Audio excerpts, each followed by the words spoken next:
Welcome back to Thoughts from the Road. I am on my way back home from the tournament up in Montana.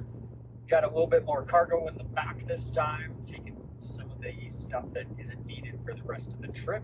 So the other car is a little less laid down than that, but I'm in the middle of nowhere with no service again, so might as well record a video since I did one earlier and tried to do a live video. It didn't work out, but anyway, thoughts from the road. I want to talk about how Toyota is gonna win.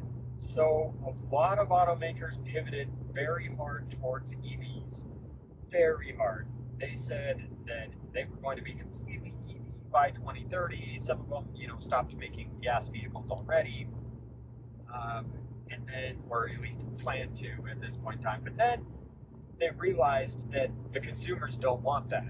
Now, of course, there was a lot of government pressure from that, and that government pressure has lessened a little bit, but still it's there. So they still need to meet some fuel regulations elsewhere in the world. Trump's just said, whatever, I'm not going to do that. I'm not going to bother with that anymore. So don't have to worry about it in the US, but elsewhere in the world, they do still have to worry about it. So Toyota, for being a slow mover, has actually won this race. So I remember I used to work back at Lexus when CarPlay was like first coming out, and Toyota was like, nope, we're not doing it. It's a cybersecurity issue. We're not going to do it. There was a lot of frustration with that. A lot of people were upset with the product of the vehicle and said, I'm going to Mercedes. I'm going to whoever that offers CarPlay at that point in time. Because Toyota was the slow mover, lots of people criticized them when it came to EVs. They're like, oh, Toyota has nothing. Like, they're just doing this all wrong. They came out with kind of a half-baked BZ4X, which is now just renamed to the BZ. It didn't have very much range. It didn't have very much power. And they did a platform mate with the Subaru Solterra and the Lexus RZ. And none of those have been really successful. And you know what? Everybody's realized, hey, maybe this isn't the best lifestyle choice for me. And it's nothing wrong against electric vehicles per se. It just, infrastructure's not there. The charging capability isn't there. My F-150 Lightning had 150 kilowatt charging capability, and I constantly thought that was too slow. It needed to be much faster in order to compete with any type of, gas recharging or gas fueling rather. So Toyota did put out some EV products, but they basically said, we're going to take a more of a wait and see approach. And in the meantime, they came out with the GR Corolla, which is awesome. They came out with the GR Supra, which is awesome. Now, granted, that is going away. At least in its current form. BMW doesn't want to be involved in that game anymore. So latest rumors say it will come out again with a hybrid 4-cylinder, probably very similar to the ones that are in in many of their cars. They have a few different versions of hybrid 4-cylinders. Now I think about it. So it could be the 2.4 liter, the 2.5 liter. Who knows? But they're planning to come out with another version of the Supra. They still have the GR86, and they've now made the Camry hybrid only, which I think was honestly a smart move. They've increased the range on the RAV4 Prime. The Prius has been doing pretty well. The new one, it looks a lot better.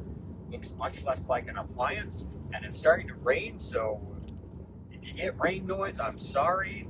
This is an unedited take, but yeah, so Toyota, I think, is definitely moving in the right direction. They have everything that you can think of. They have 2 different pickup trucks, which Kia is doing a lot of things right. They're offering EVs, they're offering plug-in hybrids, they're offering gas motors, but they don't have a pickup truck. And if you want to have some sales success on a mainstream level, you do have to have that pickup truck. Now, granted, The Tundra is never going to be as popular as an F-150, but it's still a fairly popular truck. So I think Toyota has the right idea. Now, granted, their hybrids are not getting as good a gas mileage as they're advertised, which I know from experience with the Land Cruiser. It does not get the mileage that it's advertised to. Not even close. Not even trying, or even with trying, rather. It does not get close. But it's still reasonably powerful. Better gas mileage than the old 4Runner, which isn't saying much. But then the new 4Runner has now come out, speaking of which, and it offers a lot of flexibility. You've got the 2.4 liter gas motor or the hybrid version. And honestly, if they tweaked those formats just a little bit, I think they would be a huge success. I know a lot of people have not liked that the seats don't fold down flat in the 4Runner, making it harder to have it as an overlander vehicle. The batteries are pretty small, and the fuel tank is consequently rather small too. So if they were to tweak that just a little bit, I think you'd have a much more successful vehicle. It's already successful though. So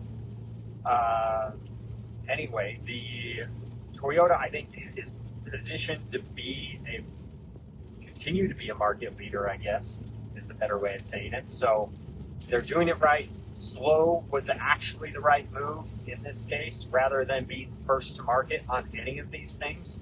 So I think, if you're going to put stock behind anybody, not that this is financial advice, but if you're going to put stock on anybody winning the automotive race over the next 5 to 10 years, it's definitely going to be Toyota. But the rain's picking up, so I'm going to go ahead and stop recording now. Have a good one.